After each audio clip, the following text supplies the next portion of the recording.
magandang hapon po sa inyong lahat. Magsisimula na po tayo sa ating pong afternoon worship.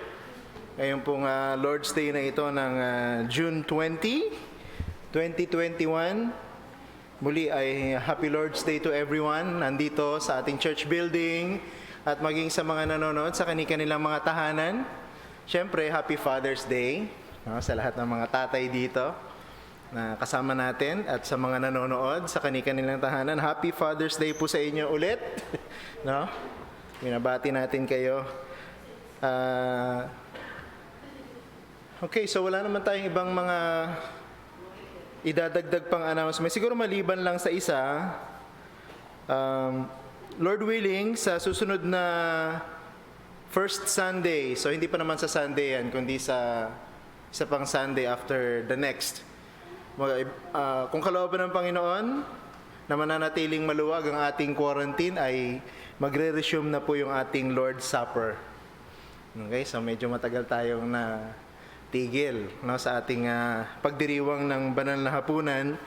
At sa biyaya ng Panginoon ay maibabalik na natin yan sa first Sunday ng July. So ganun pa rin yung ating magiging system. So dahil dalawa yung ating grupo, meron tayo sa morning, meron din tayo sa afternoon. Okay, so yan ang additional na announcement natin. So pag-pray pa rin natin, na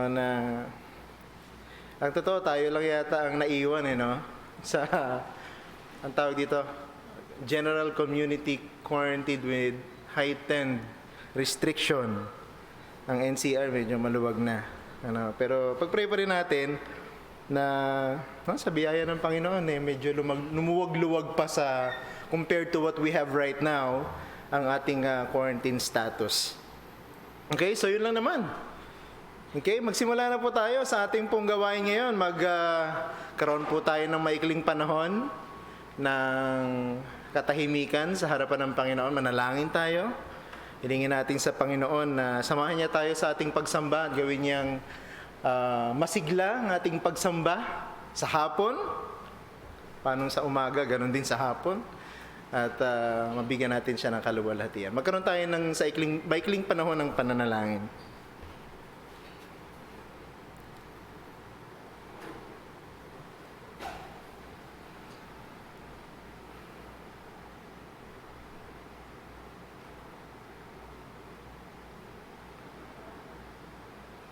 Para po sa ating unang pag-awit ng salita ng Diyos, aawitin po natin ang Tagalog translation ng All Praise to Him. So pamilya na tayo sa awit na yan. Ito po ay salin sa Tagalog ni Pastor Romy Endaya. Ang title niya sa Tagalog ay Purihin Siya. Tayo pong lahat ay tumayo.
po tayo.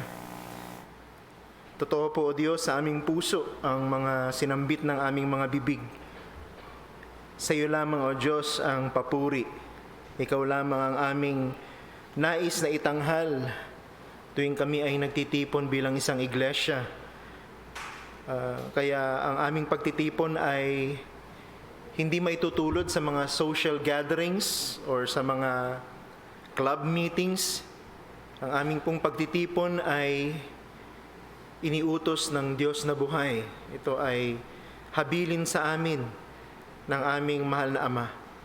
At kami po ay nagtitipon sapagkat ito ay nagpapalakas sa aming mga pananampalataya. Ginagamit mo ang aming pong pagtitipon, pagkakaisa, sa aming pagbabasa ng iyong salita, sa aming pag-awit ng iyong salita, sa aming pananalangin ng sama-sama at maging sa aming sama-samang pakikinig sa pangangaral ng iyong mga salita upang ang aming buhay ay magbago. Totoo po, Diyos, na kami ay nananatiling may kasalanan sa ibabaw ng mundong ito, pero ang aming pong pag-asa ay hindi po nakabatay sa aming pong sariling pagsusumikap, kundi ito po ay nakabatay sa iyong biyaya, sa iyong gawa, sa pamamagitan ng aming Panginoong Jesucristo. Kaya nagpapasalamat kami sapagkat sa aming mga pagtitipon na katulad nito, pinapaalalahanan ninyo kami kung papaanong kami ay inyong tinubos, kung papaanong kami ay inyong binigyan ng isang pag-asang buhay, isang pag-asa na lalagpas pa sa kadakilaan ng anumang bagay sa ibabaw ng mundo. Sapagkat ang aming pag-asa ay nakalaan na maging ganap sa isang bagong langit at isang bagong lupa kung saan makakapiling namin ang aming Panginoong Jesucristo sa isang katawan na hindi mamamatay, sa isang katawang walang kasalanan, sa isang mundong walang kasalanan, magpasawalang hanggan. Salamat, O Diyos, sapagkat bagamat imperfectly we are looking forward to these truths, totoo po ito sa aming karanasan at magiging totoo sa aming pong hinaharap. Hiniling po namin, O Diyos, na samahan mo po kami, nawa ay ang aming mga pakikinig sa iyong salita ay maging makabuluhan. Ang iyong salita ay maging makapangyarihan. Ito ay magkaroon ng epekto sa aming buhay, sa aming mga nagugulumihanan, mga may kalungkutan, sa aming may mga dinadala o maaring hinaharap na mga matitinding klase ng pagsubok o tukso. Nawa ang iyong mga salita ang magpalakas sa amin. Tulungan niyo po kami, O Diyos, na kami ay magtagumpay sa lahat ng aming mga pinagdadaanan. At syempre, para sa mga hindi pa mananampalataya na ngayon ay kasama namin at maaring nakikinig sa aming pong live stream, gawin mong mabisa ang iyong salita para siya ay tawagin, sila ay magsisi, at sila ay manampalataya sa aming Panginoong Jesucristo. Patuloy po namin inaalala, O Diyos, ang mga kapatiran. Alam po namin, O Diyos, na ang aming panahong pabago-bago ay maaring nagdadala sa amin ng kakaibang mga pakiramdam, nagkakaroon ng ubo, nagkakaroon ng sipon. Ang marami sa amin, hinihiling po namin, O Diyos, sana ang aming mga katawang lupa na mahihina at may karamdaman ay inyong bigyan ng kaginhawahan at ganap na kagalingan. Hinihiling po namin na sana huwag niyong pahintulutan ang aming mga karamdaman na maging sagabal sa aming pakikinig ng inyong mga salita. We may not be able to mention names of any individual, pero dinadalangin po namin ng lahat, mga kasama namin dito ngayon, mga nanonood, o maaring hindi namin sila nakakasama sa panahon na ito dahil hindi nila kayang bumangon sa pagkakaratay, sa karamdaman. Hinihiling po namin, O Diyos, abutin niyo po sila ng iyong biyaya at sila po ipagalingin ninyo. Salamat po, O Diyos, sapagkat malaya kami na magtipon. Maaaring yung iba namin mga kapatiran ay bumabiyahe pa lamang papunta sa lugar na ito. Patuloy niyo nga po silang ingatan. Pinagkakatiwala rin po namin sa inyo ang aming pong pagnanais na maibalik ang aming pagdiriwang ng banal na hapunan. And we're planning on resuming it on the first Sunday of July. Kung kalooban po ninyo, sana po ay marapati ninyo na mas maging maluwag pa ang aming pong pinagdadaanang quarantine. Nang sa gayon ay mas marami po sa mga kapatiran namin ang hindi mabahala na sila ay dumalo sa physical gathering at makasama po namin sa isa sa mga major means of grace na inyo pong pinagkatiwala sa amin habang kami nabubuhay sa mundong ito. Pinagkakatiwala po namin sa inyo maging ang pangangaral. Ang tagapangaral ay tulungan ninyong magsalita ng may kapangyarihan, malinaw na galing sa iyong salita at hindi opinyon ng tao lamang. Sana po, O Diyos, mabigyan ng kaluwalhatian kayo sa pamamagitan ng pagsasabi lamang ng inyong katotohanan. Lahat ng ito ay dinadalangin po namin sa iyo sa pangalan ni Jesus naming Panginoon.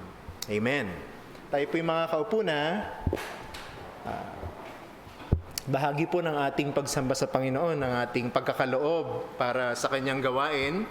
At habang inaawit po natin itong not so familiar hymn because I think it's a new hymn, pero madali lamang po yung kanyang tune. Ang title po niya, Jesus, the Light of the World. So lilikumin po ng mga kalalakihan ang ating pong kaloob habang inaawit po natin ang hymn na ito.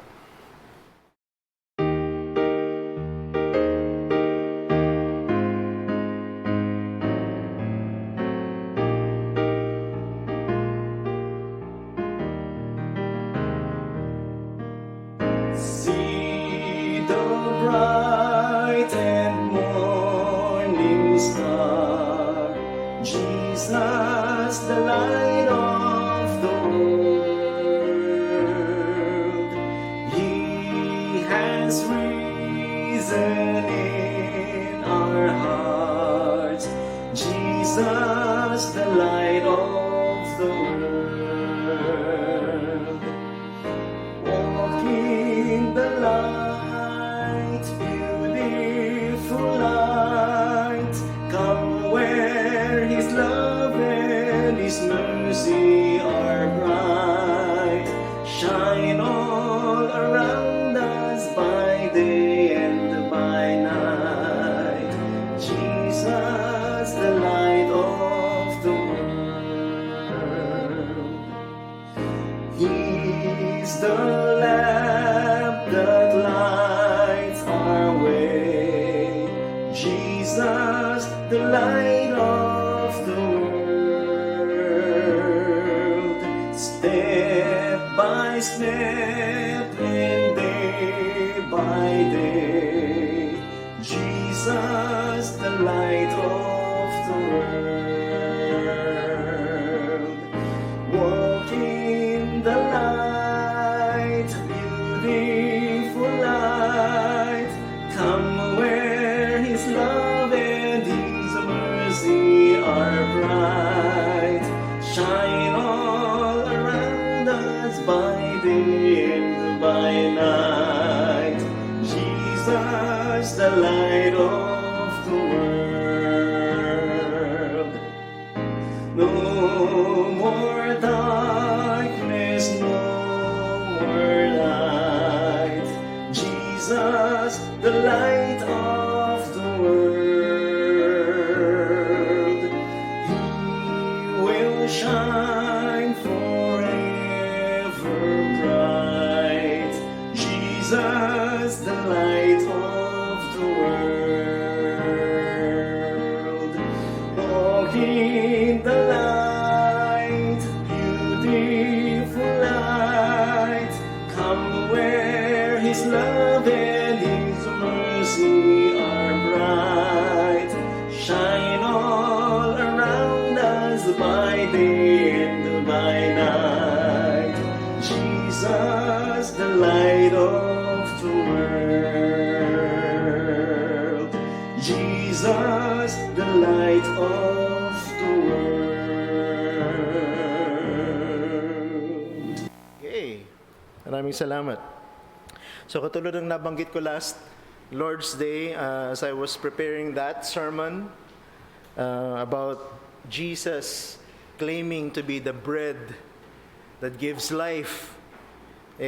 Sabi ko, Panginoon, tulungan mo ako na pansinin at pag-aralan namin ang iyong mga I am sayings sa Book of John. So, sa biyaya ng Panginoon, we'll try to do that. And this afternoon will be on the second I am saying ng ating Panginoong Hesukristo. But before that, maraming nagsasabi na history only repeats itself. Ewan ko, siguro narinig nyo na yan, no? Na history simply repeats itself. Nauulit lang ang mga nangyayari sa kasaysayan.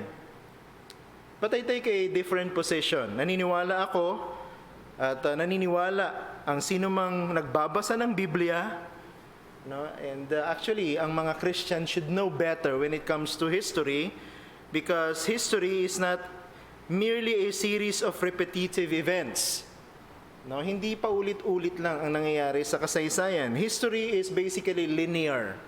Kapag sinabi natin history is linear, it starts with a particular starting point and it ends with a definite point.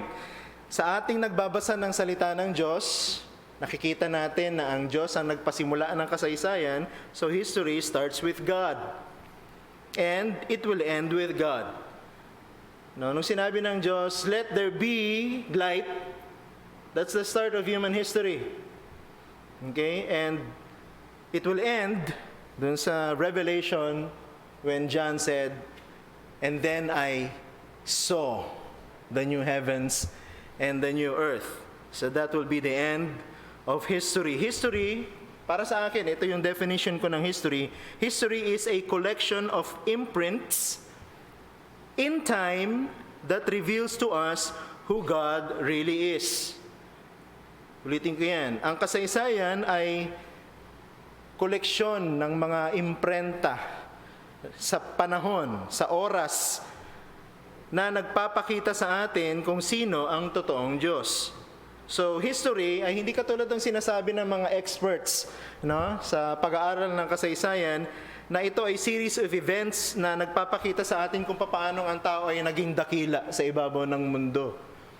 Para sa maraming historian, that is history. It is just telling us how great man really is. Para sa akin, it is the revelation of God's faithfulness in completing what He has promised. Yan ang kasaysayan sa mata ng Biblia. Yan ang kasaysayan para sa isang Kristiyano. Nakikita niya na sa bawat yugto ng panahon sa ibabaw ng mundo, pinapatunayan lang na ang Diyos sa kanyang sinabi, ang Diyos sa kanyang pinangako ay tutupad ng lahat ng ito. Siguro pag binasa natin ang kasaysayan na nakasulat sa Biblia, isa lang ang kasaysayan ng isang bansa na naisulat sa Biblia. At yun na yung kasaysayan ng bayan ng Israel. Very privileged sila, no? History lang nila ang nakasulat sa Bible. No? Any other human history, any other world history, mababasa lang natin sa mga textbook na sinulat din ng mga tao. But the history of Israel is unique, it's special. Kaya lang, ang problema, bagamat ang kasaysayan ng Israel ay sinulat ng Diyos sa kanyang banal na aklat, hindi ito nagdala sa kanila sa tamang pagkakilala kung sino ang Diyos. Ang totoo, naging dahilan ng kanilang kayabangan, ang kanilang kasaysayan. So, asahan natin na ganito talaga ang mangyayari sapagkat ang tao ay makasalanan. And besides that, history will never save sinners. Hindi magliligtas ang kasaysayan ng sinumang makasalanan. However, merong isang bagay sa kasaysayan ng Israel na ang totoo, intended ng Diyos to bring sinners to salvation. Merong isang naganap sa kasaysayan. Actually, inihula noong pa mang nagsisimula ang kanilang kasaysayan at isinakatuparan sa loob din ng kanilang kasaysayan bilang isang bayan kung papaanong ang Diyos ay magliligtas ng mga makasalanan. The historical presentation of God as light, yung pagpapakilala na ang Diyos ay liwanag, na nandun makikita mo at mababasa mo sa mga mahalagang yugto sa kasaysayan ng bayan ng Israel, itong Diyos ng liwanag ay Diyos na naging tao. So God, who is light, became the incarnate light. Liwanag na nagkatawang tao, who did not just lead sinners out of darkness, but transformed sinners into real lights into this dark and sinful world. So ang Diyos na ito ng liwanag, nagkatawang tao at nagligtas ng mga tao mula sa kadiliman, pero hindi lang nagligtas ng mga tao, kundi silang mga niligtas dahil nanampalataya sa Kanya, ginawang liwanag dito sa madilim at makasalanang mundo. Basahin natin ang ating text ngayong hapon na matatagpuan sa John chapter 8 verses 12 to 20. John chapter 8 verses 12 to 20. Babasahin ko sa ESV dahil may mga ilang translation sa Tagalog I don't think na na-capture well mula sa English. So better read the English translation from the ESV. John chapter 8 verses 12 to 20. Again, Jesus spoke to them saying, I am the light of the world. Whoever follows me will not walk in darkness, but will have the light of life. So the Pharisees said to him, you are bearing witness about yourself. Your testimony is not true. Jesus answered, even if I do bear witness about myself, my testimony is true. For I know where I came from and where I am going. But you do not know where I came from, or I come from, or where I am going. You judge according to the flesh. I judge no one. Yet, even if I do judge, my judgment is true. For it is not I alone who judge, but I and the Father who sent me. In your law, it is written that the testimony of two people is true. I am the one who bears witness about myself, and the Father who sent me bears witness about me. They said to him, therefore, where is your Father? Jesus answered, you know neither me nor my Father. If you knew me, you would know my Father also. Verse 20. These words he spoke in the treasury as he taught in the temple, but no one arrested him because his hour had not yet come. Pagpalain ng Diyos ang pagkabasa ng kanyang mga salita. Dalawang bagay po ulit ang ating pagbubulay-bulayan from this passage. Number 1, the external awareness of God's light. Second, the internal presence of God's light. So tingnan natin yung una, the external awareness of God's light. Merong pagkaalam sa liwanag ng Diyos pero panlabas lamang. Ibig sabihin external awareness of God's light. So many scholars, ito pong eksena na ito between the Lord Jesus Christ and the religious of the law, the religious leaders of the law, nilalagay nila during one of the days of this so-called Feast of the Tabernacles. Alam nyo, isa sa mga mahalagang pista ng mga Israelita, yung Feast of the Tabernacles. Kung tawagin nila sa kanilang language ay Sukkot. Ito po ay usually sineselebrate bilang isang pista pag matatapos na yung tinatawag na ng agricultural year, kung saan yung mga ubas at saka yung mga olives ay na-harvest na nila sa buong Israel. Ito yung panahon kung saan nagpapasalamat sila sa mga taong lumipas, kung saan tumanggap sila ng maraming mga provision mula sa Diyos. At bilang pag-acknowledge na rin na pagtugon ng Diyos sa kanilang mga pananalangin para magkaroon sila ng hindi lang magandang season na maraming ulan, kundi magandang mga bunga sa kanilang pag-aani. So usually naglalast ito from October through March. Medyo mahaba yung period ng tinatawag nilang agricultural year. Pero primarily, itong tinatawag na Feast of the Tabernacle or Sukkot ay dinisenyo na bahagi ng pag-alala nila sa nangyari sa kanilang kasaysayan. Now, what particular part of their history, yung kasaysayan nila na kung saan ang kanilang mga ninuno ay naglakbay sa ilang mula nang sila ay pinalaya ng Diyos mula sa pagiging alipin sa Ehipto. So tandaan niyo, bago sila dumating sa bundok ng Sinai, sila ay naglakbay muna sa ilang ng napakaraming panahon. No? Nang dumating sila doon sa paanang bundok ng Sinai, hindi pa natapos. Naglakbay sila patuloy at nagpaikot-ikot sa ilang bago sila nakapasok sa lupa na ipinangako. So makikita niyo yung kwento patungkol dito kung saan inutusan sila ng Diyos bilang pag-aalaala sa panahon na yon ng pagliligtas sa kanila, provision sa kanila ng Diyos throughout the wilderness. They will be living in booths. No, yung mga tolda.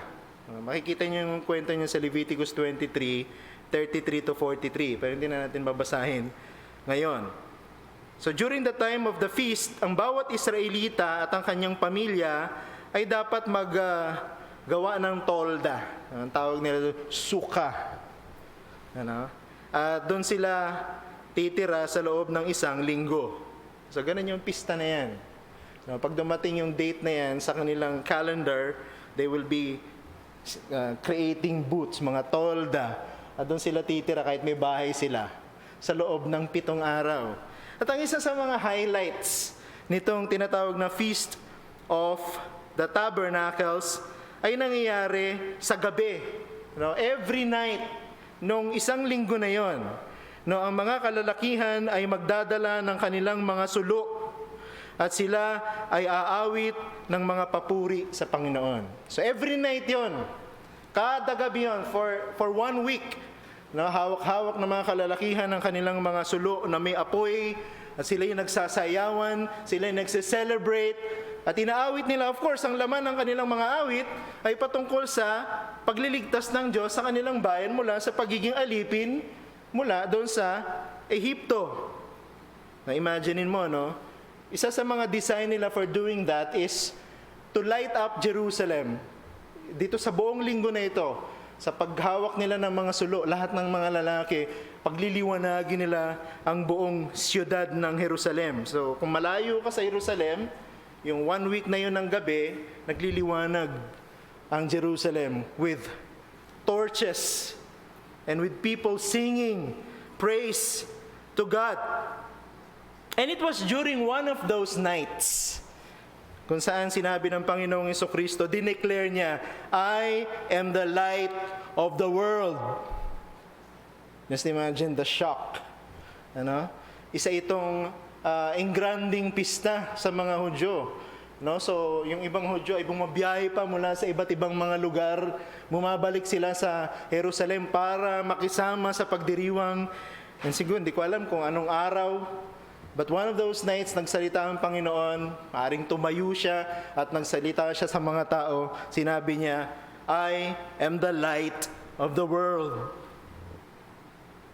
Alam niyo, ang mga Hudyo, alam nila kung anong ibig sabihin ng liwanag. Sa kanilang kasaysayan, ginamit ng Diyos ang liwanag para ang kanilang mga ninuno ay gabayan sa kanilang paglalakbay sa ilang sa oras ng gabi. Pag binasa niyo yung kanilang kasaysayan, they traveled day and night. Pero dahil sa katigasan ng kanilang puso, nagpaikot-ikot lang sila sa wilderness for 40 years. Pero ang isa sa mga magagandang bahagi ng kanilang kasaysayan, the Lord was with them all those years. Ganito yung sabi sa Exodus chapter 13 verse 21 and 22. Basahin natin sa ating English Standard Version. Sabi diyan, and the Lord went before them by day in a pillar of cloud to lead them along the way, and by night in a pillar of fire to give them light, that they might travel by day and by night the pillar of cloud by day and the pillar of fire by night did not depart from before the people. Just imagine, if you are one of those Israelites traveling in the wilderness, by day nakikita mo yung haliging ulap. Sa umaga, sa gabi, yung haliging ulap nagiging haliging apoy. At yun ang nagbibigay sa kanilang ng liwanag, sa kanilang paglalakbay, at hindi sila iniiwanan. So hindi lang ito nagbibigay ng liwanag sa kanilang daan, but the same pillar of fire by night protects them. Binibigyan sila ng pag-iingat mula sa kanilang mga kaaway. Pag binasa niyo sa Exodus chapter 14 verse 24 to 25, ganito ang inyo makikita.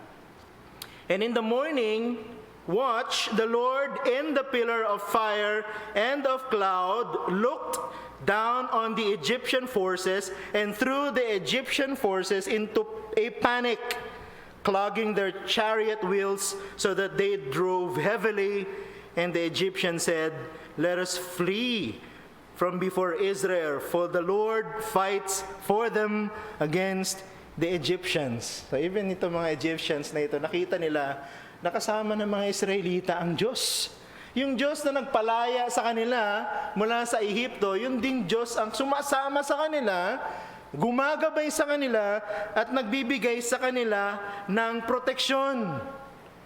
Hindi sila nagalaw ng mga Egyptians. Pwede silang i-ambush, di ba? Pagkagabi. Sa wilderness, wala naman silang pagtataguan doon. No? Dahil wala namang, expose sila doon from all directions. Pero ang sabi diyan sa text na yan, God was with them and protected them. So alam ng mga Israelita, kung ano ibig sabihin ng liwanag ng Diyos. Hindi lang ito pinagkukwentuhan pagka libre ang oras. Na panahon na yan, sa kanilang kasaysayan, nakikita ng mga mata nila ang ibig sabihin na ang Diyos ay liwanag. Ang ibig sabihin na ang Diyos ay kasama nila. Ang ibig na sabihin ng Diyos ay nagbibigay sa kanila ng proteksyon. Pero itong mga Hudyo na ito, actually, even yung mga Israelita ng panahon ni Moises at yung mga Hudyo sa panahon ng Panginoong Jesucristo, they only had the external meaning of the light of God in their minds. Naiintindihan lang nila liwanag. Liwanag, ibig sabihin, hindi dilim. Ganun lang kasimple para sa kanila ang ibig sabihin ng liwanag ng Diyos. Light is a common religious symbol. Ang totoo niyan, kahit mga pagano, ina-associate nila ang liwanag sa kanilang mga Diyos na sinasamba, di ba? Pag-aralan mo ang kasaysayan, kahit kasaysayan natin mga Pilipino, iginagalang ang liwanag, sinasamba ang liwanag. Kahit mga pagano, alam nila pag liwanag, hindi yan masama.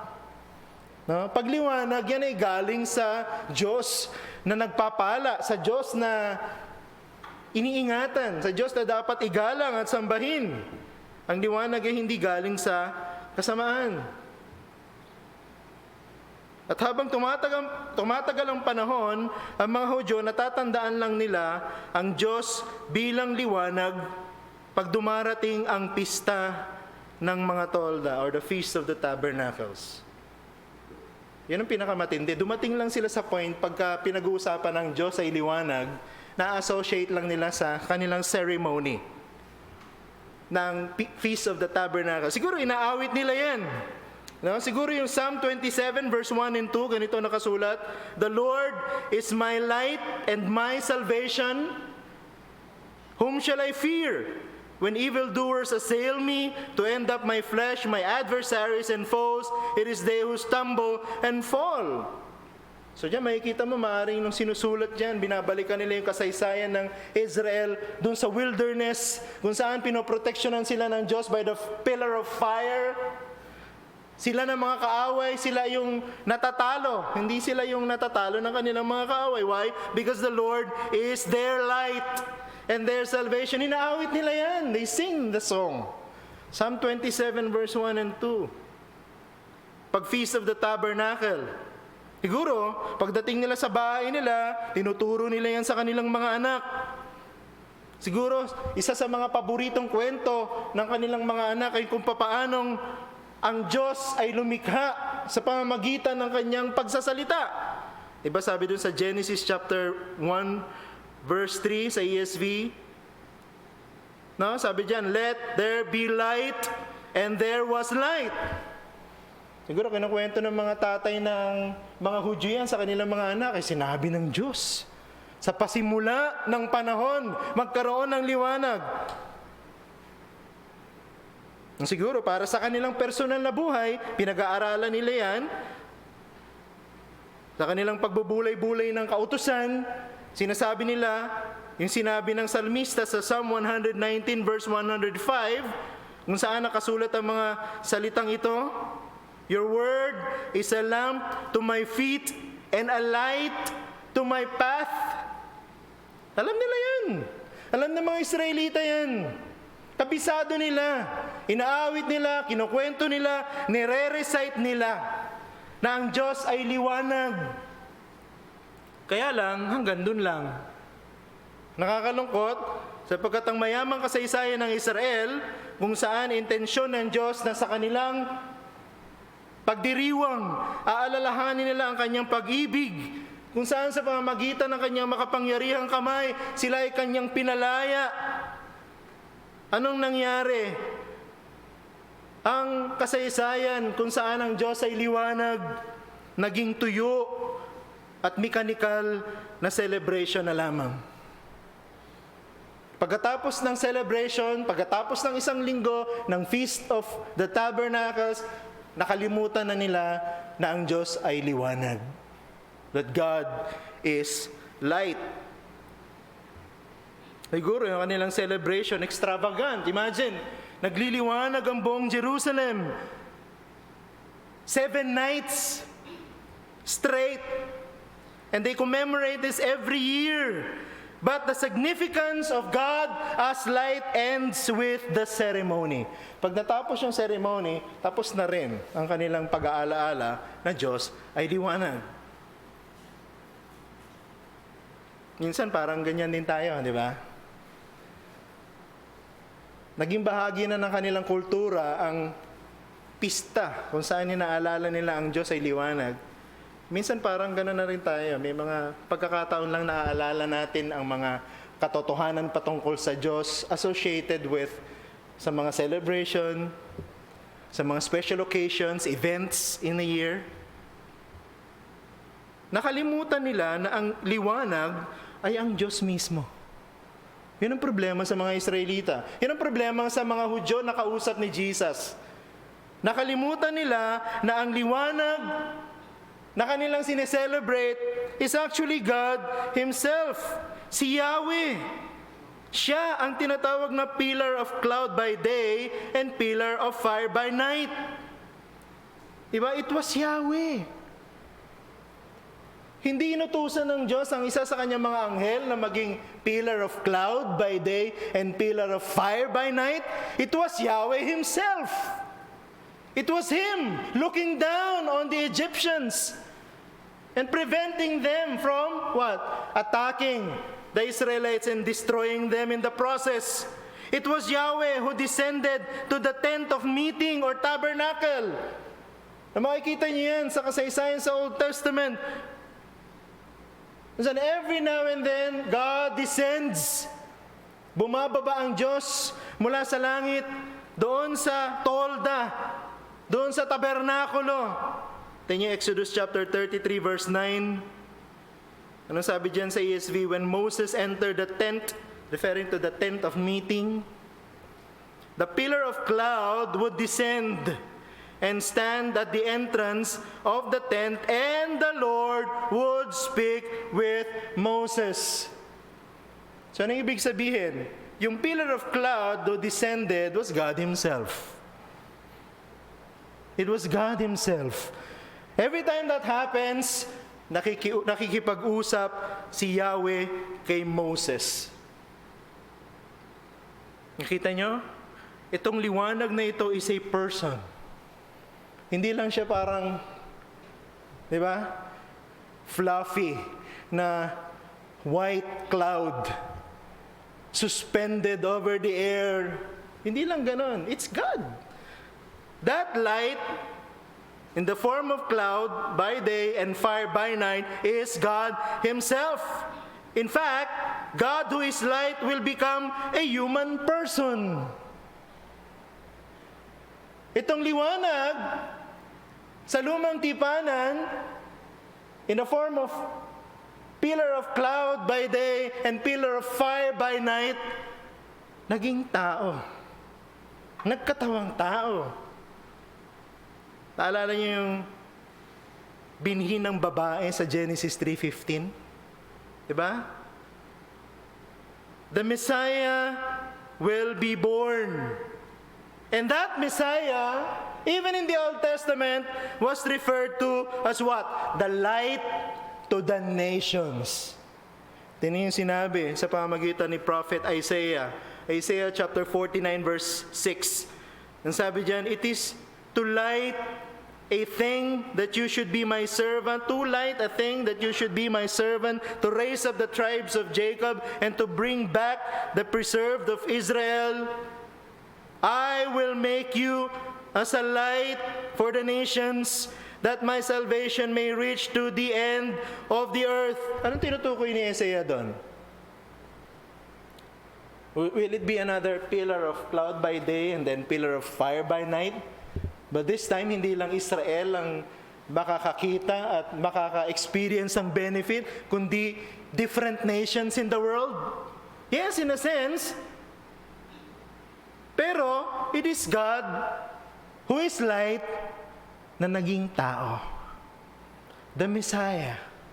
Ang tinutukoy ni Isaiah dyan ay ang Messiah. In fact, ang ginamit niyang salitang light dun sa verse na yan means light of instruction.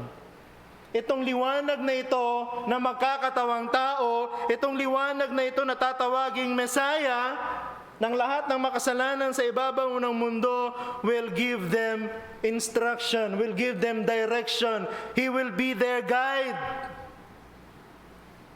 Nakita lamang ng Israel ang external meaning ng ang Diyos ay liwanag, pero hindi ang spiritual meaning nito.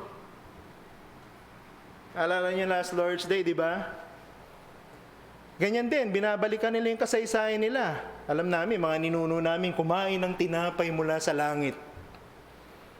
Di ba? Ano ibig sabihin ng mana? What is this? No, for many years, kumakain sila ng tinapay galing sa langit, parang kinakain nila, ano itong kinakain ko? Parang gano'n ang sinasabi nila. Pero hindi nila nakita kung sino yung nagbigay ng tinapay. Walang spiritual significance sa kanila, puro physical. Ganyan din sa liwanag. Nagsi-celebrate sila every year. Pinaliliwanag nila ang buong syudad. Pero puro physical na liwanag lang ang alam nila, wala yung spiritual meaning. Ang kanilang mga kasalanan, nagpatigas ng kanilang mga puso at bumulag sa kanilang mga mata doon sa ipinangako ng Diyos na ang liwanag magliligtas sa kanila. Yan ang sinasabi sa Isaiah. Ang liwanag ng Diyos, ililigtas sila. Niisip siguro niya, yung liwanag ng Diyos, iniligtas kami dati. Yung aming mga ninuno, nung sila naglalakbay. Hindi nila naisip, hindi nila na-realize na ang pangako ay future. Ang liwanag, ililigtas kayo. Sapagkat ang liwanag ng Diyos, magkakatawang tao. Ito na nga, ipinanganak na ang liwanag. Ano ang naging reaction ng mga Hudyo sa sinabi ng Panginoong Jesucristo? Ako ang liwanag ng sanlibutan. Tingnan niyo sa verse 13 ng ating text. So the Pharisees said to him, "You are bearing witness about yourself. Your testimony is not true." They rejected the light of God. Ito yung mga anak ng mga ninuno nila. Pinag-uusapan nila yan. Pag Feast of the Tabernacles, sa bahay, pinagkukwentuhan nila ang kanilang kasaysayan. They recite the truths about God as light and the promises ng mga propeta ng Diyos patungkol sa Messiah. Pero nung dumating na sa harapan nila, instead of believing the claim of Jesus that He is the light, anong ginawa nila? They subjected Him to their technicalities. Sabi nila, ang batas ni Moises nagre-require ng higit sa isa na magpapatotoo o saksi bago paniwalaan ng katotohanan ng inaangkin. Deuteronomy 17 verse 6, di ba? 2 or 3 witnesses kailangan. Na sinasabi nila, ikaw, Jesus, sinasabi mo, ikaw ang liwanag ng sanlibutan, pero ikaw lang nagsasabi niyan sa sarili mo. Wala kang ibang saksi, walang ibang magpapatotoo sa sinabi mo. Kaya in short, sinasabi nila, you are simply a liar. Isa kang sinungaling, Jesus. Yan ang kanilang tugon.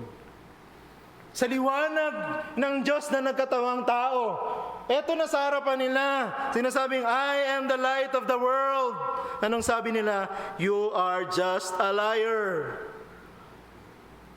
Nagsisinungaling ka. So anong sinasabi sa atin ng mga salita na ito ng mga Hudyo patungkol sa kanilang sarili? This is the face of unbelief. Diba? Yan ang mukha ng ayaw maniwala. Nasa harap na nila ang liwanag ng Diyos na nagkatawang tao, sasabihin nila, isa kang sinungaling. The very light of God that the Jews were celebrating, pinagdiriwang, was right there in front of them, yet they could not recognize Him. Yan ang problema sa tao na wala kay Kristo. Naririnig na ang katotohanan, naririnig ng pangaral. Ito ang tagapagligtas. Siya lamang, wala ng iba. Wala kang gagawin para iligtas ang sarili mo. Si Jesus ang gumawa ng lahat ng paraan para maligtas ka. Anong sasabihin? Kulang pa yon. Kailangan ko pang may gawin ako sa sarili ko. Kailangan ko pang magdagdag ng sarili kong pagsisikap. Sasamahan ko pa ng ibang mga gawa. Ang sinasabi ng Jesus na yan, wala silang pinagkaiba sa mga Hudyo who were only aware of the physical meaning of the light. Instead of accepting Jesus as the light, they dismissed Him as a scoundrel. Sinungaling ka, Jesus. Na kung meron mang hindi pa mananampalataya dito na nakikinig, nanonood sa atin, imposibleng hindi ninyo naiintindihan na si Jesus ang tagapagligtas at wala nang iba. Na si Jesus lang ang nag-iisang anak ng Diyos, nagkatawang tao, nabuhay na walang kasalanan, namatay sa krus, inilibing pero muling nabuhay, pumanik sa langit. Naniniwala tayo dyan. Walang sino man sa atin magsasabing hindi totoo yan. Pero ang hindi natin paniniwala sa paanyaya ng Ebanghelyo, na sa pamamagitan lamang ng pagtitiwala sa lahat ng yan, na ginawa ni Jesus, maliligtas ang isang makasalanan, sinasabi natin sa Kanya, siya ay sinungaling. It's the same thing. At yan ang dahilan kung bakit nananatili ka pa rin hindi Christian ngayon. Dapagkat ayaw mong maniwala na si Jesus ang liwanag ng Diyos. Let's look at the second point, the internal presence of God's light. Ang liwanag na ito ng Diyos pwedeng maging panloob na katotohanan ng isang tao. Yung pong claim ni Jesus na siya ang liwanag ng sanlibutan, hindi huminto dyan. Yung pong declaration ni Jesus that sabi niya, I am the light of the world, ay sinundan niya ng paanyaya. The declaration was followed by an invitation. Tingnan yung second part ng verse 12. John chapter 8 verse 12b, sabi niya, whoever follows me will not walk in darkness, but will have the light of life. Ang mga Hudyo, inaalala lang nila ang liwanag ng Diyos sa kanilang kasaysayan sa pamamagitan ng mga makukulay at masasayang selebrasyon, seremonya, pero walang biyaya. Puro panlabas, walang biyaya. Hindi nila naranasan ang katotohanan. Pinagliliwanag nila ang templo, but they cannot see the light. Imbis na sila ay lumapit sa liwanag, anong ginagawa nila? Sila ay lumalayo sa liwanag, mas gusto nilang mabuhay sa kadiliman. Ayaw nila sa liwanag ni Jesus. Gusto nila, doon ako sa kadiliman ng aking kasalanan. The light of God is not within them. Nasa labas, wala sa loob. It's not within them. They celebrate the light, but the light didn't belong to them. Pwede yun naman, nagdiriwang tayo, kasama tayo ng mga tao ng Diyos. We worship together with them, but we are not with them in another sense. Kasama tayo sa nagdiriwang, pero hindi tayo kasama sa totoong nagdiriwang sapagkat hindi na naranasan ang katotohanan ng ipinagdiriwang. The light has come to them, but they chose to remain in the darkness. Bumaba ang liwanag.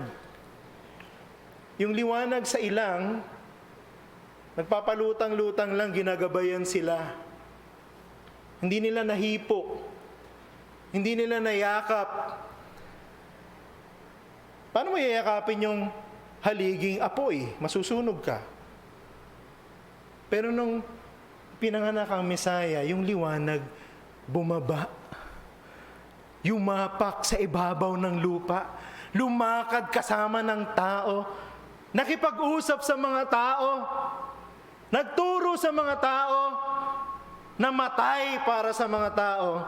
At muling nabuhay para sa mga tao. Pero anong ginawa ng mga tao? Mas pinili ang kadiliman. Yan ang ginagawa mo, kaibigan, kung ikaw ay nakakapakinig palagi ng paanyaya ng Ebanghelyo, lumapit ka kay Jesus. Magsisi ka ng kasalanan mo, manampalataya ka. Pero ayaw mo, tumatanggi ka, marami kang dahilan.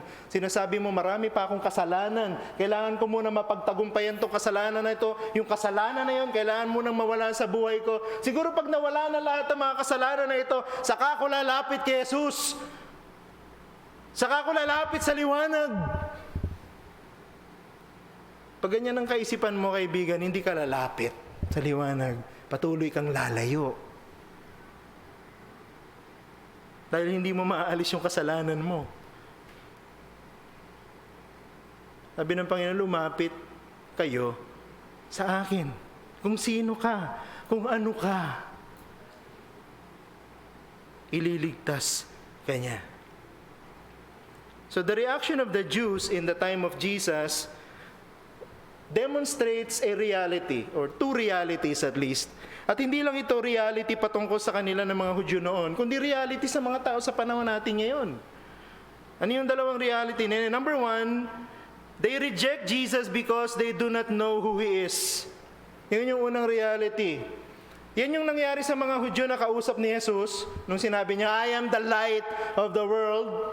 Sabi nila, no, you are a liar. Why?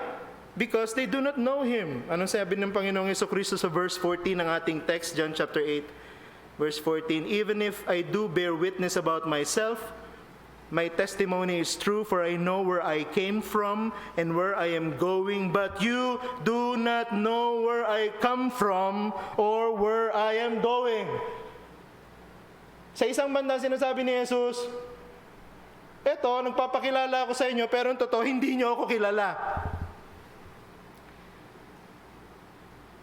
Ang totoong pananampalatayang nagliligtas ay hindi lang paniniwala na ang pangalan ng tagapagligtas ay Jesus.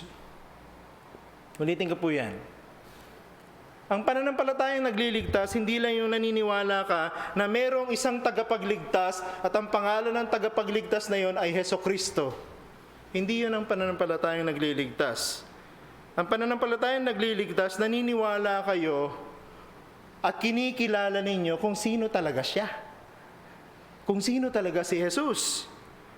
Ang mga Hudyo, naniwala sila sa Mesaya. Ine-expect nga nila na darating ang Mesaya. Alam niyo yung mga Hudyo na nagsabi kay Jesus na sinungaling siya? Meron pa rin mga Hudyong ganyan sa panahon natin sa kasalukuyan, naghihintay pa rin sa darating na Mesaya. Hindi si Jesus yung Mesaya, meron pang darating na totoong Mesaya.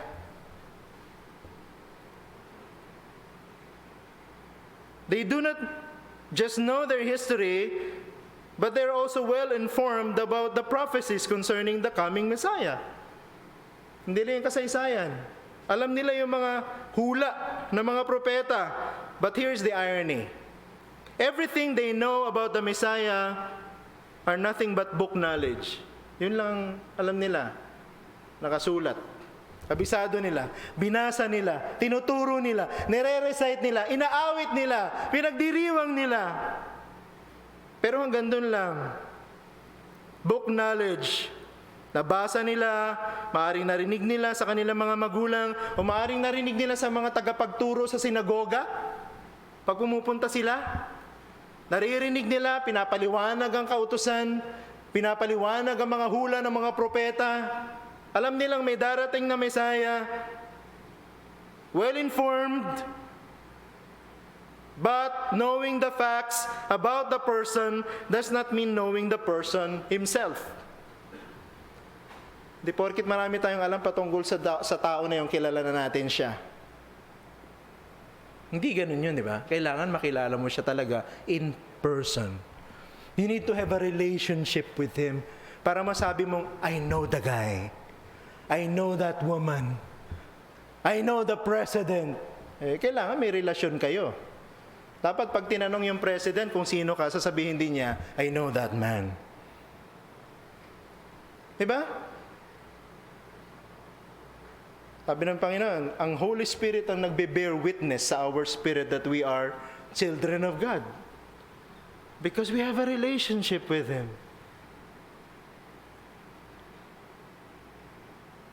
Saving faith means believing that Jesus is God who became man. Saving faith also means believing that the incarnate God died and resurrected from the dead. Saving faith is believing I must put my life in the hands of this Jesus in order for me to be saved. Yun ang saving faith. Kailangan ng buhay ko, lalagay ko sa kamay ng Jesus na yun. Pagkakatiwala ko sa Kanya ang aking buhay. Pangalawa, they rejected Jesus because they do not know Him. Pangalawa, they rejected Jesus because they subjected Him to human standards. Tingnan niyo yung verse 15a ng ating text. Sabi diyan ng ating Panginoong Jesucristo mismo, you judge according to the flesh. Ano ibig sabihin nun?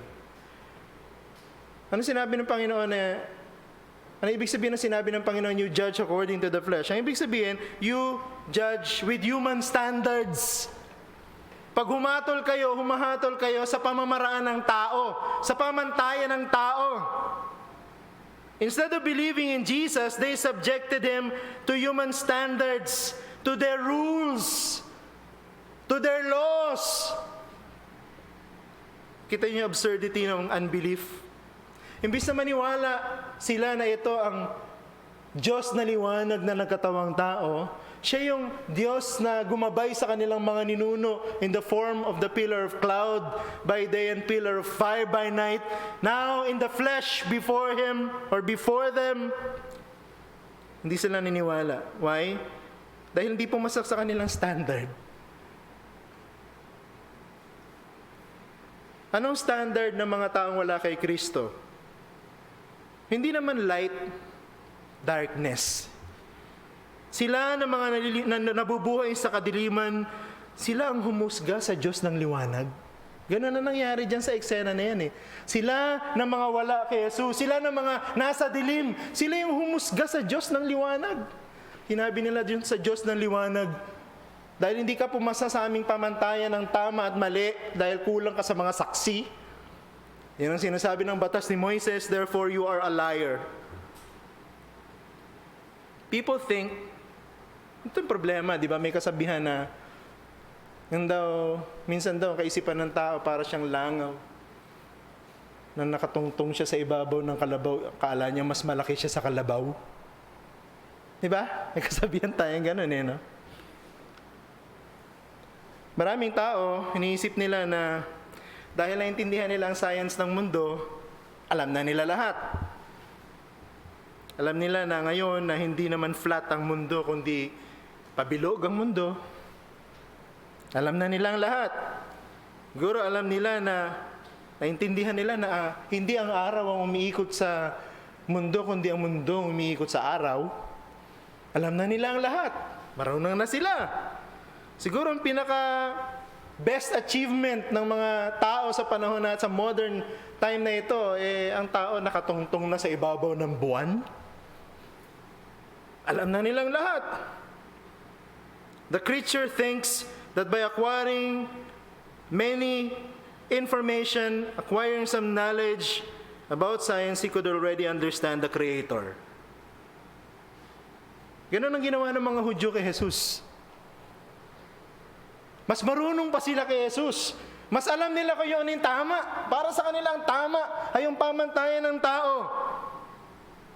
At dahil pinipilit nila yon, ayaw nilang manampalataya kay Jesus.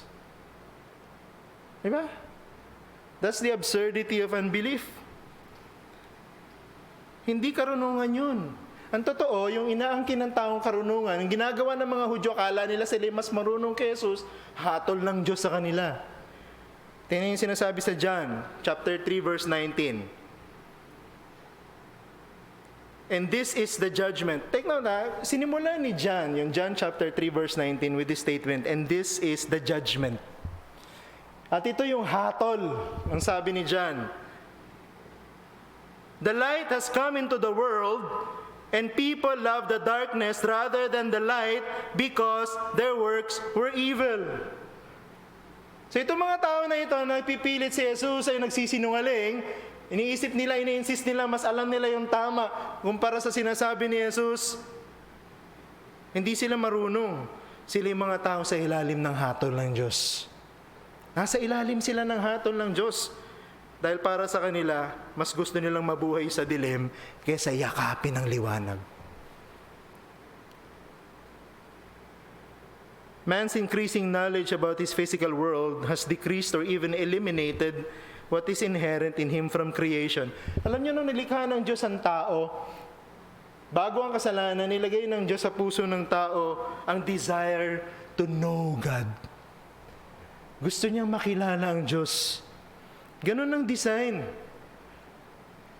Ginamit ni Satan yon para mahulog sila sa kasalanan. Gusto niyo bang makilala kung sino talaga si Yahweh, kung sino talaga ang Diyos? Naintriga si Eva at si Adan. Sabi ni Satan, sinungaling yung Yahweh na yan. Dahil hindi niya sinasabi sa inyong lahat ng dapat ninyong malaman. Dahil makasarili siya. Gusto niya lang siya lang ang Diyos. Pero ang totoo, pwede kayong maging Diyos. And so on and so forth, the rest is history. Alam natin, mas pinaniwalaan ang kasinungalingan. Gusto nilang makilala ang totoong Diyos. Ano naging resulta? Naniwala sila, pwede silang maging Diyos. Ganyan ang kasalanan. Ganyan si Satan. Kaya hindi siya papayag na pag nangangaral ng ebanghelyo, ang mga tagapangaral, andun lang siya sa isang sulok, nakadikwatro at tatango-tango. Gagawa siya ng paraan para every time that there is a preaching of the gospel, people will not understand. Gusto niya ang mga tao manatili sa kadiliman. Gusto nila, susukatin nila ang Diyos sa pamamagitan ng kanilang sariling pamantayan. Unless we abandon our own standards and submit to God's standard, we will never be saved. Hindi tayo maliligtas mananatili tayo sa kadiliman. Alam mo kung saan tayo pupulutin? Kung saan pupulutin ang isang taong nananatiling sa sarili niyang karunungan, sa sarili niyang pamantayan, sa walang hanggang kaparusahan. Gusto ko makita sa inyo kung paanong pinagsama ng Panginoong Hesus yung eternal o external awareness of the light doon sa internal presence. Babalik tayo sa kasaysayan ng Israel patungkol sa liwanag. Sa gabi, lumalakad sila sa liwanag. Kahit gaano kapusikit ang kadiliman, hindi sila na titisod, hindi sila nako-confuse, hindi sila natatakot. Sapagkat ang pillar of cloud, binibigyan sila ng liwanag. So in that particular image, si Jesus, siya din ay nagbibigay ng pangako na ang sino man na mananampalataya sa Kanya, hindi lang siya makikilala, tatanggapin nila ang liwanag ng buhay. Yung external na katotohanan ng liwanag, magiging kanilang sariling liwanag. Bibigyan sila ng Diyos ng liwanag. Magiging liwanag na pang walang hanggan. Kaya pwede tayong lumakad sa mundo na walang takot. Bakit? Kung ikaw ay Kristiyano, nasa iyong liwanag ng Diyos. The light of God is with you. The whole phrase from verse 12, doon sa ating text, sabi dyan, doon sa 12b, di ba? Whoever follows me will not walk in darkness, but will have the light of life. Yung salitang have, in another sense, ang pangako ni Jesus, sino mang mananampalataya sa Kanya, hindi lang tatanggap ng liwanag, magiging daluyan ng liwanag. Yung isa pang katotohanan. Hindi lang natin tatanggapin ng liwanag. Hindi lang tayo aalisin ng Diyos sa dilim. Kung tayo mananampalataya kay Jesus na liwanag, gagawin niya tayong liwanag. He will make us a channel. We will become a channel of God's light, of the Lord's light. Tingnan niyo sa Ephesians chapter 5 verse 8, ganito nakasulat. For at one time you were darkness, but now you are light in the Lord. Walk as children of light. So pag ang isang Kristiyano, ang isang makasalanan naging Kristiyano, hindi lang siya dadali ng Diyos mula sa kaharian ng kadiliman tungo sa kaharian ng liwanag, kundi gagawin din siyang liwanag sa madilim na mundo na ito. Nakita niyo yan? We become just like our Lord. We become lights of this world. Tingnan niyo Matthew chapter 5 verse 14 to 16. Galing mismo sa bibig ng Panginoon to. Na siyang nagsabing, I am the light of the world. Tingnan niyo ang sinabi niya dyan sa mga verses na yan. You are the light of the world. Yun ang kinakausap, yung mga disciples niya. Sabi ni Jesus, you are the light of the world. A city set on a hill cannot be hidden.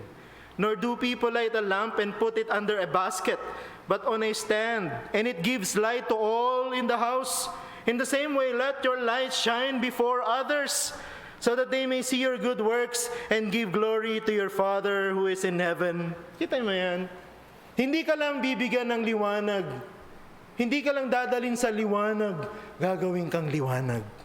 Ikaw mismo, magiging liwanag sa iba. Magiging katulad tayo ng buwan. Sa gabi, nagre-reflect ng liwanag ng araw. Diba ang buwan, walang sarili niyang liwanag yan eh. Pero ba't maliwanag ang buwan sa gabi? Dahil nire-reflect niya yung liwanag ng araw. Alam niyo, ginamit ng propeta Malakay yun eh, para ilarawan sa atin kung sino yung araw na totoong liwanag. Tingnan niyo sa Malakay chapter 4 verse 2. But for you who fear my name, the Sun of Righteousness shall rise with healing in its wings. You shall go out leaping like calves from the stall. Ginamit ng propeta yung image ng sun. The sun. Yung araw na maningning. The Sun of Righteousness. Sino yun? Yung Messiah. The Sun of Righteousness. The light of the Sun of Righteousness will be our light. Hindi tayo magiging katulad ni Jesus. Hindi tayo magiging tagapagligtas ng mga tao pero magdadala tayo sa mga taong nasa dilim doon sa liwanag ni Jesus. That's our job. As lights of the world, we ought to bring people to the light of Christ. Ang tanong ko sa inyo ngayon, do you have the light of life? Nasa inyo ba yung liwanag ni Jesus? Nasa inyo ba yung liwanag ng buhay? Ikaw na nakikinig ngayon, nanonood sa live stream, do you have the light of Christ in your life? Is Jesus your light? And kung ikaw ay Christian na nga ngayon, do you direct people to the true source of your light? Kung meron kang liwanag ni Jesus, dinadala mo ba itong mga tao? Asawa mo, anak mo, kapatid mo, pamangkin mo, apo mo, pinsan mo, kapitbahay mo, kaklase mo, sa liwanag ni Jesus? Kung tayo totoong liwanag ni Jesus, nagliliwanag tayo para kay Jesus, dapat pag tinitingnan tayo ng mga tao, hindi tayo nakikita ang liwanag ni Jesus at sila'y lalapit sa Kanya. Sana si Jesus na siyang liwanag ng sanlibutan, magbigay ng liwanag sa atin tungo sa buhay na walang hanggan. Manalangin tayo. Aming Ama, kami po'y nagpapasalamat sa iyo. Salamat po sa paalala niyo sa amin mula sa inyong salita. Totoo po, Panginoon, ikaw ang nag-iisang liwanag. At marami pa rin sa mundo, akala nila alam na nila ang lahat ng katotohanan. At minsan, nilalagay nila kayo sa ilalim ng kanilang mga microscope. Sinisilip nila kayo sa pamamagitan ng kanilang sariling pamantayan. At minsan, dinidismiss nila ang iyong claim that you are the light of the world. Na ang sino mang lalapit sa iyo ay hindi nalalakad sa kadiliman.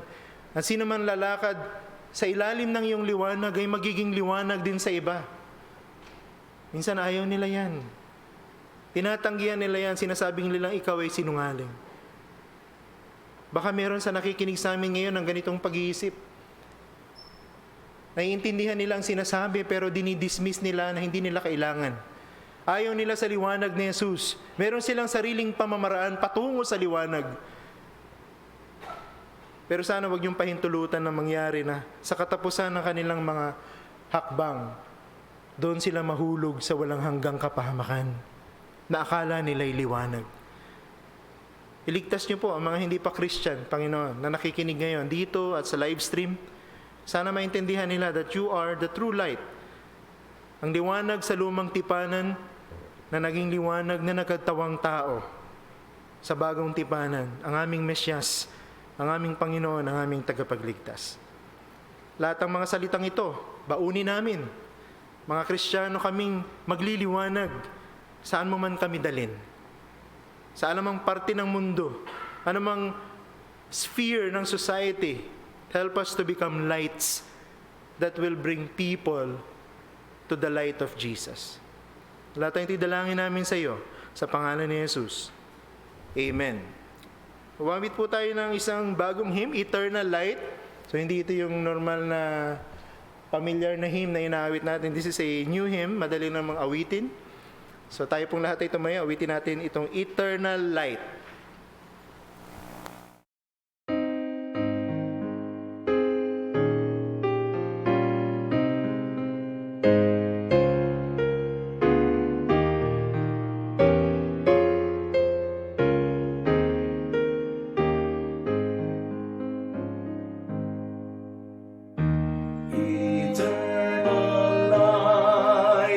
Eternal light, what soul can bear your searching sight? What heart so open, pure, and true can live and calmly gaze on you? The glowing spirits round your throne, all surfers sing.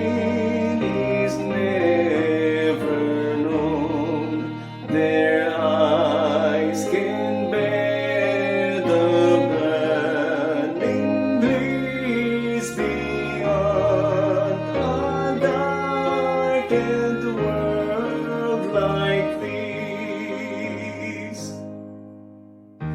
But how can I, a native here, before your blazing eyes appear?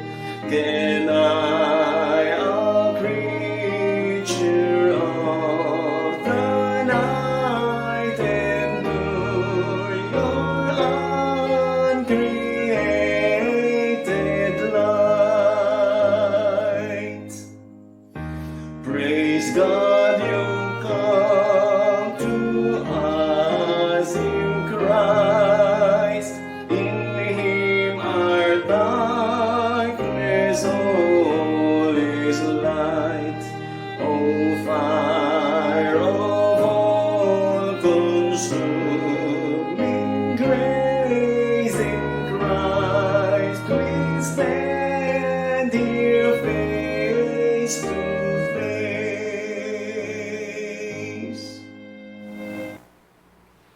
Siya na mapalad at tanging makapangyarihan, ang hari ng mga hari at Panginoon ng mga Panginoon. Siya lamang ang walang kamatayan at naninirahan sa liwanag na di malapitan, na hindi nakita ng sinumang tao o makikita man.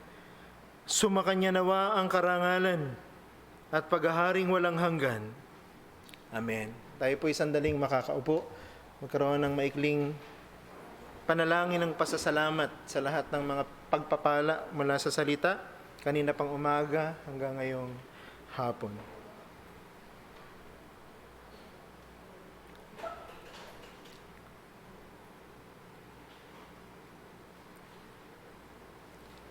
Para wakasan ng ating pagsamba, awitin natin ang ating doxology.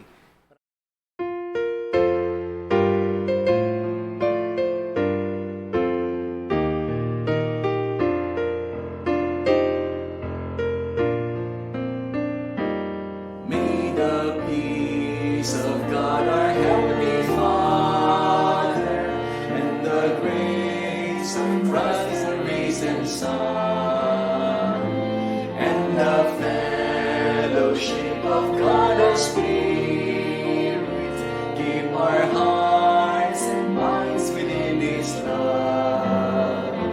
And to Him be praise for His glorious reign from the depths of earth to the heights of heaven. We declare the name of the Lamb was slain, Christ eternal, the King of kings. May this peace which passes understanding and this grace which makes us what we are, and this fellowship of His communion